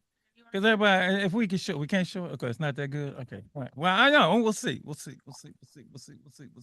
right, we can take it back to Tuesday night. We have a little. Well, let's a little bit of Jack, and Mama read it, then you up. Okay, so a little bit of Jack.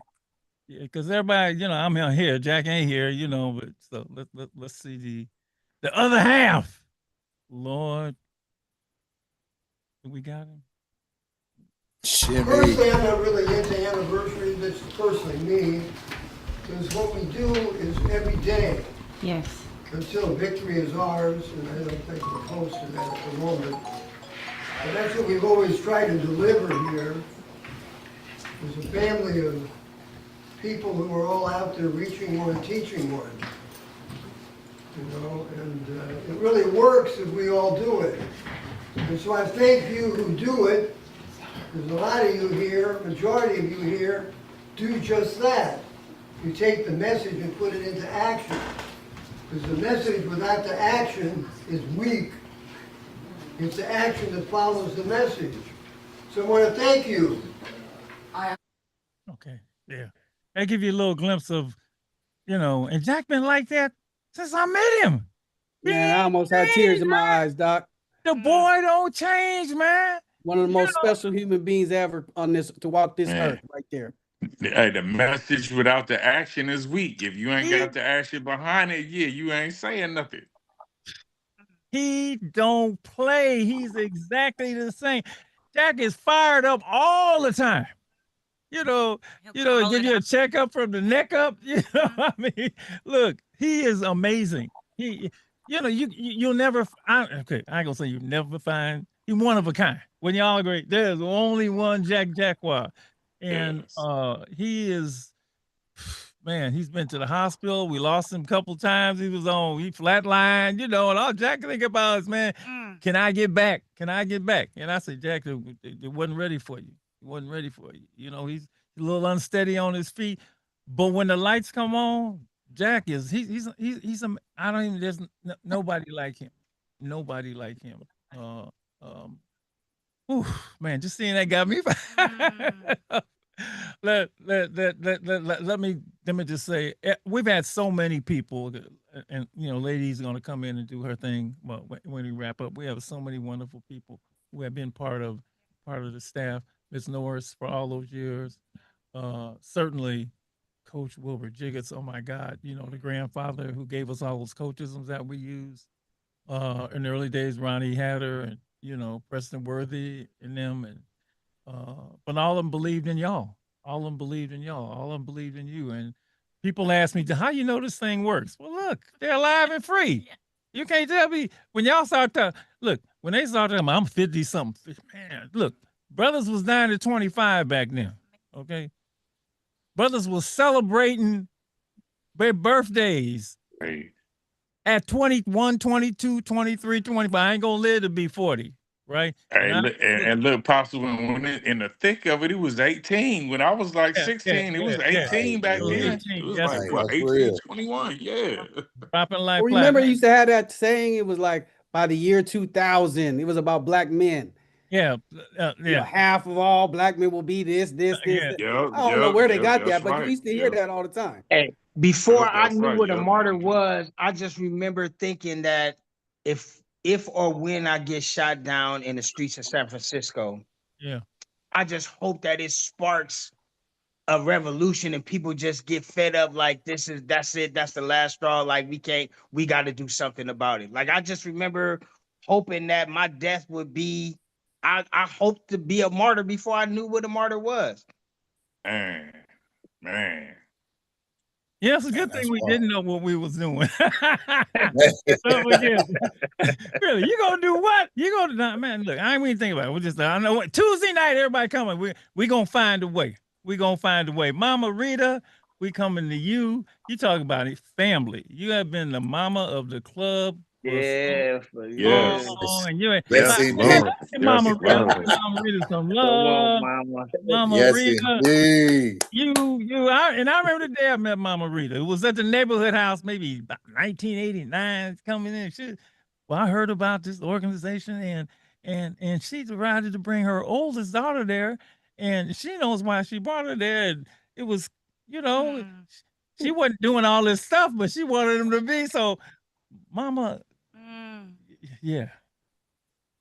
Well, yeah, actually, I brought Jamila, I think she was like 12. She had just started middle school and talking about she did not listen to anybody over 22. I was like, oh Lord, I thought, yeah, we got to do something. This child ain't listening to nobody.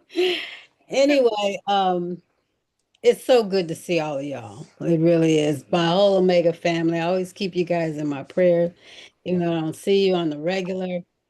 But I know that what Omega put in you, Coach, with his coachisms, and Jack with his inspiration, and Marshall with his caring, and able to get out there and get that money for y'all to go to school.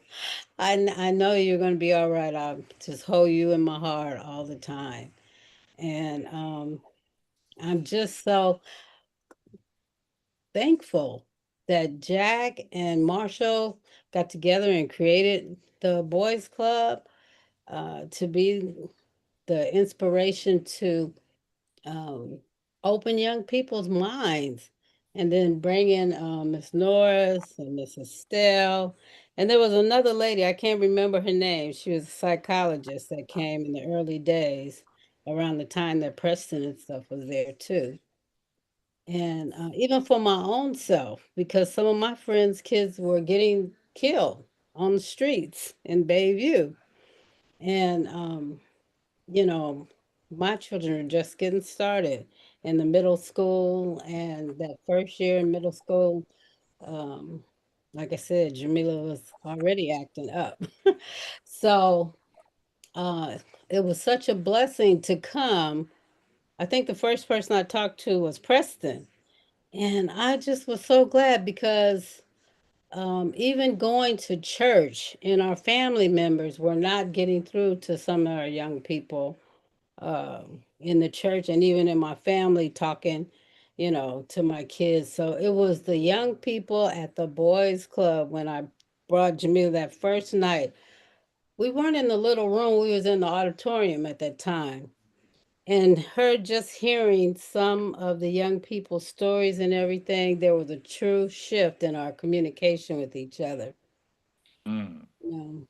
I just felt so blessed, you know?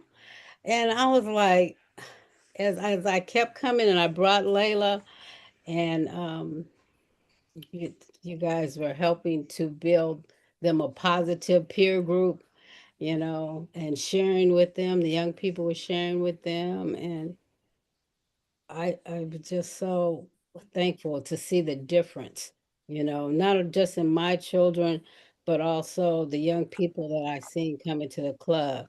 And I was like, I gotta support this as much as I can. And plus, you know, Siobhan's mother was there.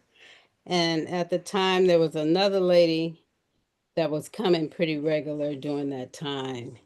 And the three of us is when we got together and did the Kwanzaa, starting to do the Kwanzaa for the principals and everything, because our community needed healing. The crack really was tearing the community up. Tore it up. Tore it up. Yes. Yeah. I knew that I couldn't just sit around and cry about it. I had to do whatever I could do. And so I said, well, I got to support Jack and Marshall and Coach. Oh my God, Coach.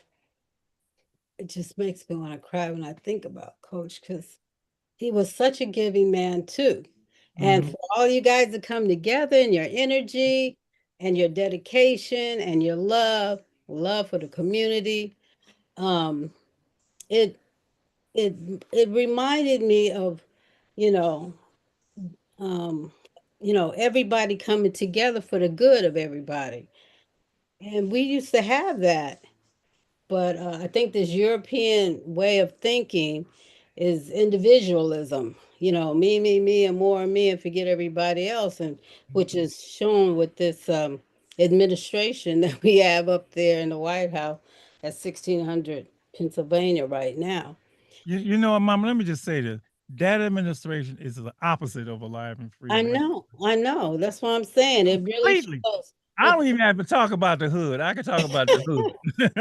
But a lot of our young people, they get caught up in the materialism and stuff, and they don't think about the community at large. And because like I talk to my nephews all the time, they're busy, you know, working, making money and stuff. And I keep telling them, well, you know, you got your family, but your kids got to walk out in the neighborhood, you know? So you just can't think of like, well, I'm going to get mine, you know, and I'm not going to worry about anybody else. And I said, you got to really have that component where there's some kind of connection to the community for you to, you know, make sure that you're leaving the world a better place. And my mother used to say that all the time. And I really got the message during the time that I started coming to the boys club because I was scared to let my kids go out outside in the street, especially after my friend Al and his son Chief Charlie and Sarah, they got killed in the same day. I was in so much pain. And the Boys Club really helped me as a mother, to see that if you give young people the support and the care, and they know that you care about them, they will respond, And yeah, I have so many beautiful examples of the young people that I have met through the Boys Club. Let's use your 3 daughters. Yeah, Jamila, Layla, and Rashida, who went to Howard, Hampton, and 2 of them went to which school? Howard? Yeah, Sheeta and Layla went to Howard, and Mila went to Hampton. And you talk about family. I think of you. I think of the 3, not only your 3 daughters, but the grandkids you have, the family. It's beautiful. It's beautiful. It's just, that's the way we supposed to live. Okay, even in this repressive, oppressive system, we cannot collude in our own oppression, right? Yeah, we cannot do that. We're supposed to be able to figure that out, and all we were trying to do was help you figure it out so that you can flourish as we chip away at those things that put us in this position in the first place. Lord, I'm getting political. I'm sounding like Jack.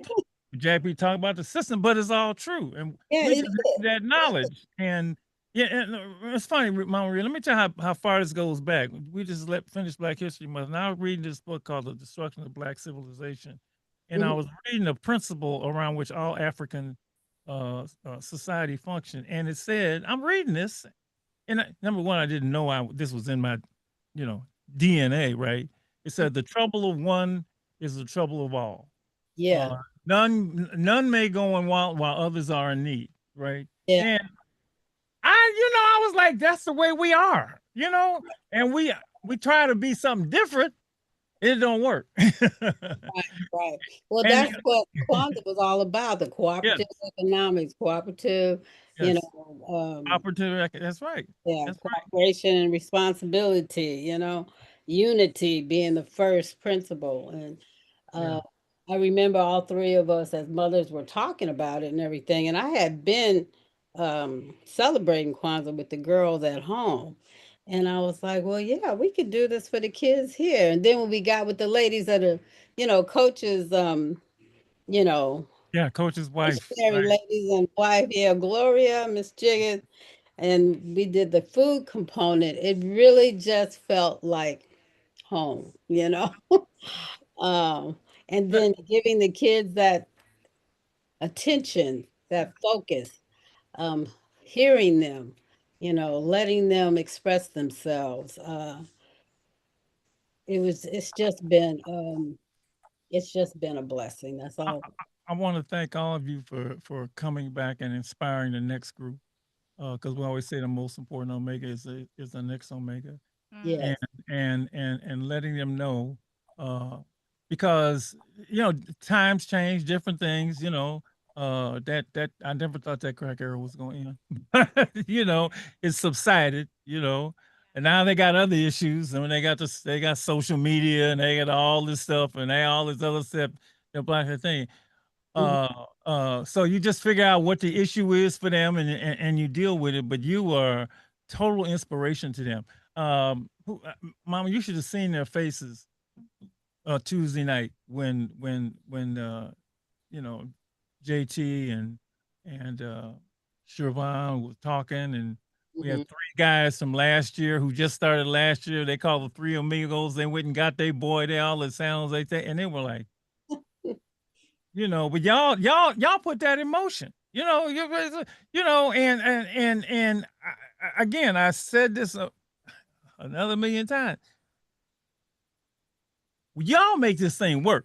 Cause see, Jack and I could have just opened up a room if y'all hadn't come. It wouldn't mean nothing.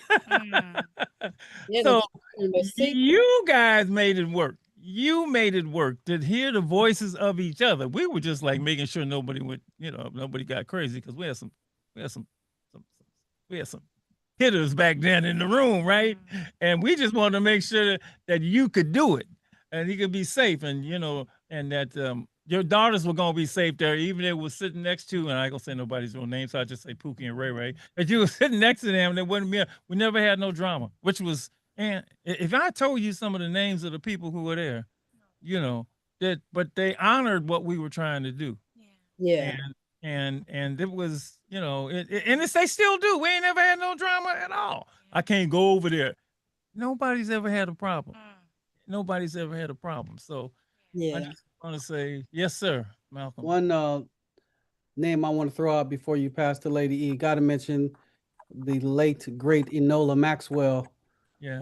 Who believed in you and Jack and gave you a chance and gave us the space. It wouldn't have happened without her. That's correct. I don't forget her. That's correct. Beautiful woman. Yes, and I'm gonna add our current former math instructor, and now our alive and free. Oh yeah, financially alive and free, unbelievable Demetra. I mean, there's nobody like that. I mean, Demetra's like she's like a junior Mrs. Still, right?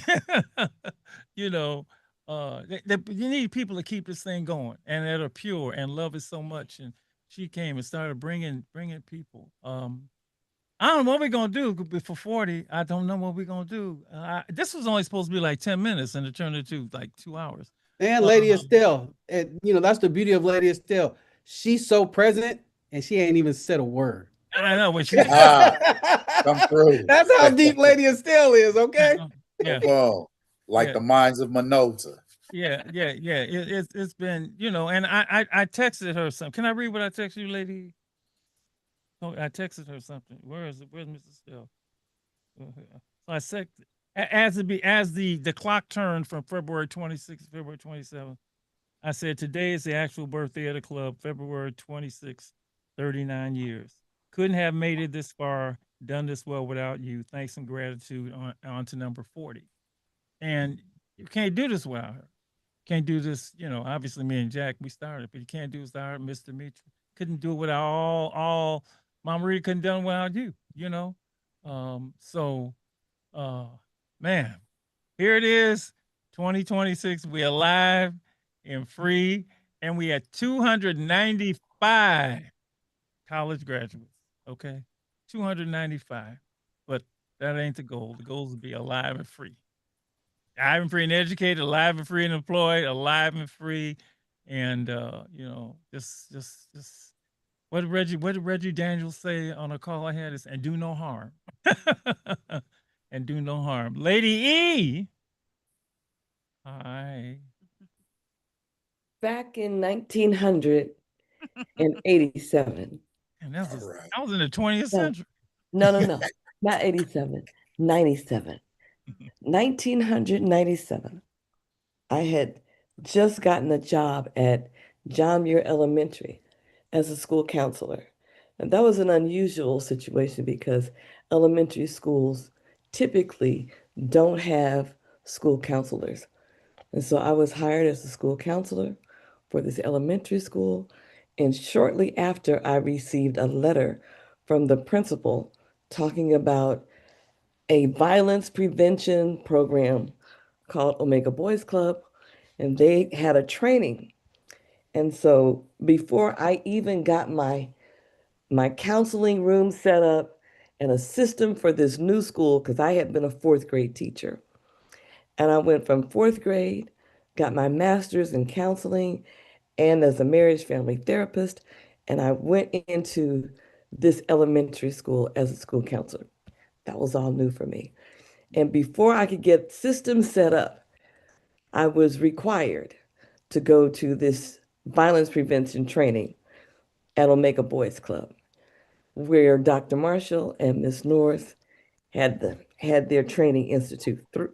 I think it was 4 days. And it was 4 days then. And I think that was the first one. Yeah, first or second. 4 days. And after that training, I went right back to school and I set up Omega. I had an Omega school. I insisted to the principal, insisted that we get Omega in our school. Okay, well, they weren't ready for all that. So I set it up in my classroom, and I had the concepts, I had things on the wall.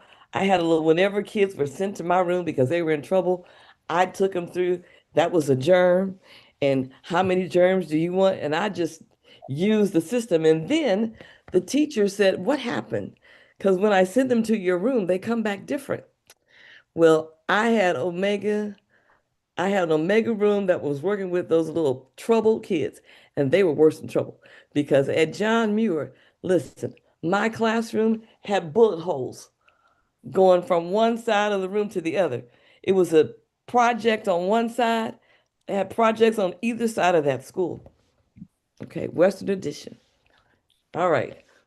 Pretty soon I was able to convince, oh no, Dr. Marshall came to do a presentation for Black History Month. I thought he was going to do something on violence prevention. No, he talks about Black history. I met him after. I met with him. I said, we don't need nothing about Black history. We need something to stop this violence. In December of that year, 2 weeks before Christmas vacation, I had 68 referrals of fights that broke out in the school. 68 in 2 weeks. So they said, okay, we need to do something. I managed to get the teachers, Ms. Norris and Dr. Marshall came in and trained our staff in the Alive and Free. Yeah, Omega Boys Club, it was Alive and Free. All right. After the training, I had Dr. Marshall and who do we have? Demadre and Kareem come up to the school once a week. Dr. Marshall worked for me for a year, following all of my instructions at that school. I had an Omega Kid playground. I had an Omega Kid school. I had Omega Kids doing that. I had parents that had Omega Kid sweatshirts that I made. They were on the playground and we had Omega Kid. It was an Omega Kid school.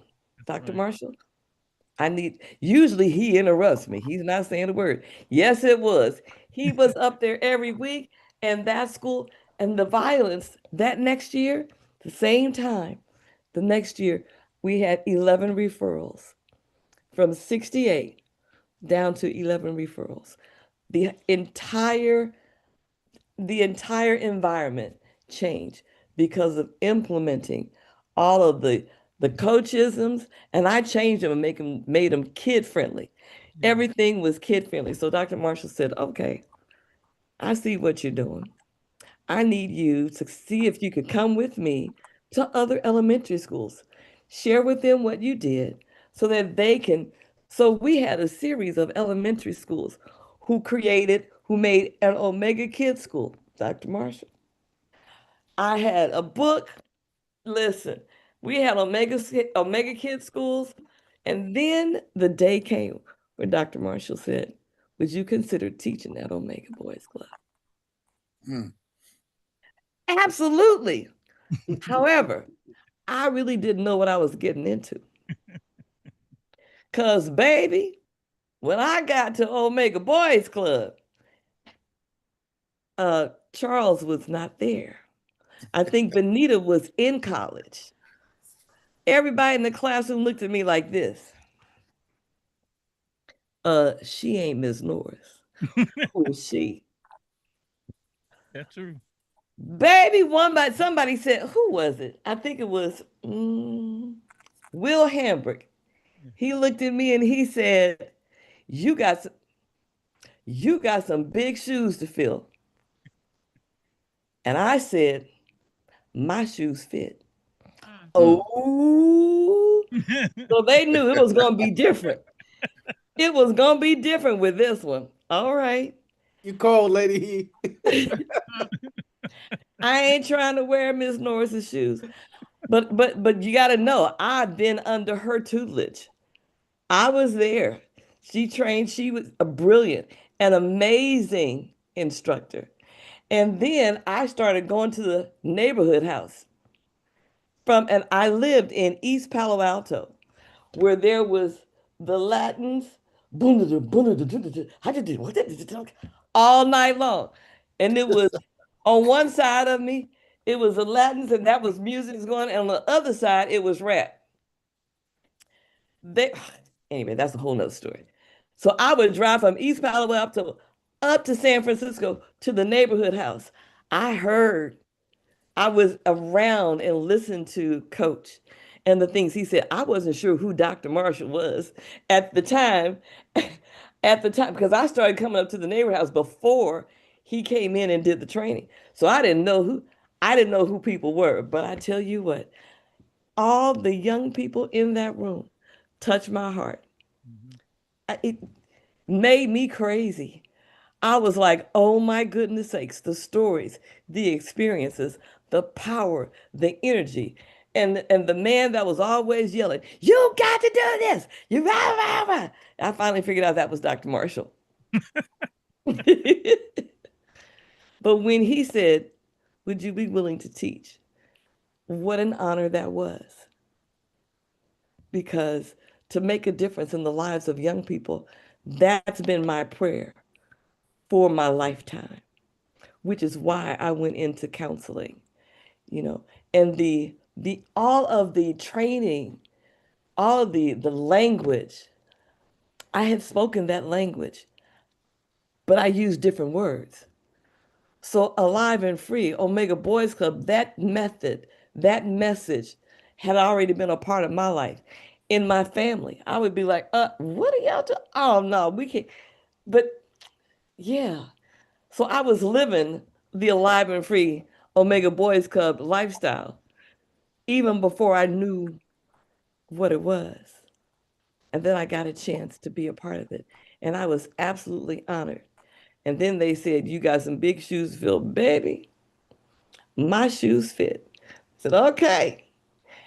And then the journey began. And I think, and my prayer and my hope is that somewhere along the line, I left them with something that contributed to changing their lives, supporting and believing in them, and not taking no for an answer. My style was a little different. Miss Norris was sweet. I wasn't sweet. I was pretty clear. We ain't playing. Your life is on the line. And your life, and Dr. Marshall can tell you, I will let them know your life is sacred. And we hold it sacred. And we're not playing. You're going to get this. Delisa, I just need you to know that I never saw the anger. I saw brilliance. I saw beauty. And I dealt with your resistance. But I wanted to make sure you knew who you were. And I didn't have a problem waiting until you got in touch with who you were and who you could be. So I'm not surprised that you get you straight A's. You were brilliant from the day you walked in. And when you're ready, we get there. When you're ready. Thank you. Charles, Dr. Marshall, baby, we know Doc, right? Yes, ma'am. But when you called in, I said, hold on, we got to pray for this young man because he's around gunshots. Bullets are flying and he's on the phone. What? Yeah, we got to pray. Calling from the front lines. It was different. It was different. I mean, the young people, yeah. But love is what made the difference. Yep. Love is what surrounds Alive and Free. And Benita, Jermaine, the way you show up in the book. I want you to know that the kids read the Warm Thursday Night where you're in the book. All right. We study you. You show up for Jack. Benita, the fact that when I came in and you saw me, you never questioned or judged me.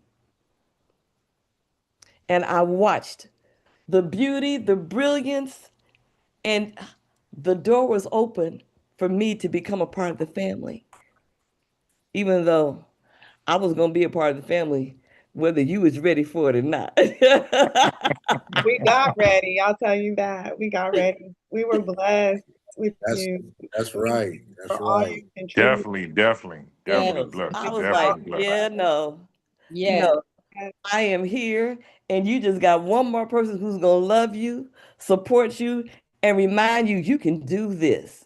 Okay, when you're ready, if I can help out. But yes, Mama Rita, baby, to see you with those kids, with the kids, baby, just watching you just show up. How you see what their needs were, and you just showed up and you reached out and you always were there for whatever was needed. What a blessing. What a blessing. What a blessing for me to be a part of an organization that loves. Somebody said it earlier. It's about, who was that, Zach? Yeah, he said he didn't want to make this is Sunday, didn't want to make it a church sermon, but I tell you what, it's all about love. And that's what holds it together. It's not the prescription, but the prescription is critical. But it's about the love that permeates everything. Malcolm, you bring the joy. I wasn't there when you were coming to Omega, but I was certainly there while you encouraged me on Street Soldiers. And all that you brought to Street Soldiers, the joy, the information, the creativity, the laughter. And where is Mike? Oh, we've had some wonderful people help us with Street Soldiers. We got Ann over there in the background. She's pretty quiet tonight. And then Mike, listen, it's all about the love that continues to flow through the organization. You open the doors for young people, and when you show up, it's like celebrities. They look at you with big eyes, and their ears. What time is it? Okay, and big ears, just listening and holding on to everything you say, and it empowers and encourages them. So yes, what a joy it is for me to be a part of your journey today and tomorrow. So thank you. We love you, Lady Eve. Yes, thank you. Thank you. Right. If she speaks, nobody ain't nothing to say. Jermaine. Yes, okay. Jermaine's got his hand up. Did you want to say something? I just want to say one love to everybody and just thank everybody for everything that we have all done, for everything that y'all have taught us, for all the knowledge, the wisdom, encouragement, compassion, and empathy that y'all have taught us, and just for everybody, for all of us, from my level on down, and everybody on up, just keep up the good fight, because we all we got. One more year, it'll be 40. 40, I don't know what we're going to do, but that is a number that don't even make sense to me. It's our 39th battle. Give me 40 years, 300 graduates. And you know what?